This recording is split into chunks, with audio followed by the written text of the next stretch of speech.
അക്ഷരങ്ങൾ എഴുതിയും വരച്ചും പഠിച്ച സ്ലേറ്റ് പെൻസിലുകൾ എന്നും ഗൃഹാതുരതയാർന്ന ഓർമ്മകളാണ്. എന്നാൽ അസംസ്കൃത വസ്തുക്കളുടെ ലഭ്യതക്കുറവും പണിയെടുക്കാൻ തൊഴിലാളികളെ ലഭിക്കാത്തതും കാരണം ഈ തൊഴിൽ മേഖല പ്രതിസന്ധിയിലായിരിക്കുകയാണ്. കൂടിയ തുക ലോറി വാടക നൽകി ആന്ധ്രയിൽ നിന്ന് വരുത്തുന്ന കളിമണ്ണ് ഉപയോഗിച്ചാണ് നിലവിൽ പെൻസിൽ നിർമ്മാണം നടക്കുന്നത്. അസംസ്കൃത വസ്തുക്കൾക്കും തൊഴിലാളികളുടെ കൂലിയിലും ഉണ്ടാകുന്ന വർധനയ്ക്കനുസരിച്ച് ഉൽപ്പന്നത്തിന് വില കൂട്ടാനാകാത്ത അവസ്ഥയിലാണെന്ന് സുജാത പെൻസിൽ കമ്പനി ഉടമകളിലൊരാളായ അമർനാഥ് പറയുന്നു.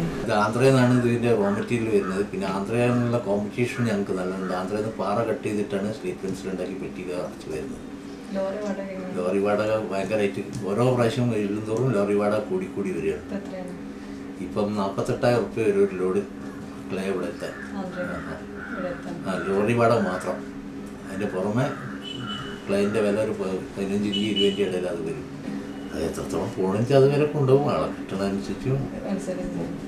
1971 15 തൊഴിലാളികളുമായി തുടങ്ങിയ പെൻസിൽ കമ്പനിയിൽ നിലവിൽ 5 പേർ മാത്രമാണ് ജോലി ചെയ്യുന്നത്.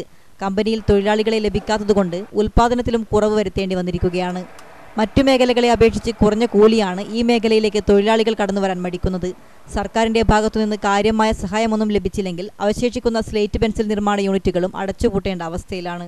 കറുത്ത സ്ലേറ്റിൽ അക്ഷരങ്ങൾ കൊണ്ട് വെള്ളപ്പൂക്കൾ വിരിച്ചത് സ്ലേറ്റ് പെൻസിലുകളാണ്. പ്രതിസന്ധികൾക്കിടയിൽ സ്ലേറ്റ് പെൻസിലുകളും ഇനി ഓർമ്മയാകില്ലെന്ന് പ്രതീക്ഷിക്കാം. ക്യാമറ ശ്രീജിത്തിനോടൊപ്പം NK വിന്നി, ജീവൻ ന്യൂസ്.